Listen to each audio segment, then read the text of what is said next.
সে ছিল শুধু একটা গরিব ছেলে, নাম ছিল রায়হান। ছোটবেলায় শহরে রাস্তার পাশে বসে জুতা পালিশ করত। গরমে ঘাম ঝরতো, বৃষ্টিতে ভিজে যেত, তবুও সে হাসতো। কারণ সে জানতো প্রতিটা দিন এক একটা নতুন সুযোগ। যখন অন্য বাচ্চারা স্কুলে যেত, রায়হান তখন রাস্তায় দাঁড়িয়ে মানুষের জুতা চকচকে করত। অনেকে পা বাড়িয়ে দিত, কিন্তু কেউ মুখে তাকাতো না। কেউ আবারও টাকা না দিয়েই চলে যেত। তবুও প্রতিদিন সকালে সে নিজে মনে বলতো, আজকেও নতুন কিছু শিখবে। দুপুরে কাজ, রাতে আলোহীন ছোট ঘরে বই পড়া।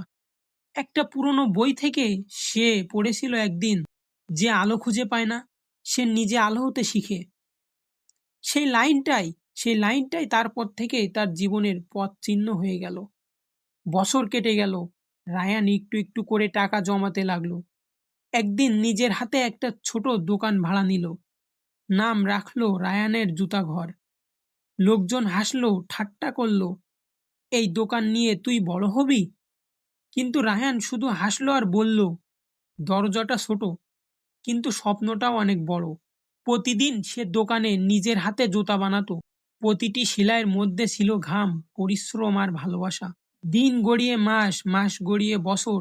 রায়হানের সেই ছোট দোকানটি একদিন বড় হয়ে গেল। এখন বড় বড় শহরের মানুষ তার বানানো জুতা পরে হাঁটে। এখন লোকজন বলে রায়ানের ব্র্যান্ড মানে বিশ্বাস। আজ রায়হানের নিজের বাড়ি, বড় কোম্পানি, আর পাশে সেই পুরানো পালিশের বক্সটা সে আজও রেখে দিয়েছে অফিসের কোণে। প্রতিদিন রাতে কাজ শেষে বক্সটার দিকে তাকিয়ে হাসে আর আস্তে করে হাত বুলিয়ে বলে, আমি ভাগ্য বদলাইনি, আমি শুধু হাল ছাড়িনি। চোখে তখন অন্যরকম আলো জ্বলে, যে আলো শুধু সাফল্যের মানুষ ছাড়া কারোর চোখে জ্বলে না। জ্বলে সেই সব মানুষের চোখে যারা একদিন অন্ধকার থেকেও আলোর পথে হাঁটতে শিখেছিল। এই গল্প থেকে আমরা কি বুঝলাম? কোনো কাজই ছোট নয়, আর যে ছোট তাকে কখনো ছোট করে দেখো না। কারণ কার ভাগ্যের চাকা কখন খুলে যায় কেউ বলতে পারে না। যদি ভিডিওটি ভালো লাগে তাহলে আমার চ্যানেলটি সাবস্ক্রাইব করে আমার পাশে থাকবেন।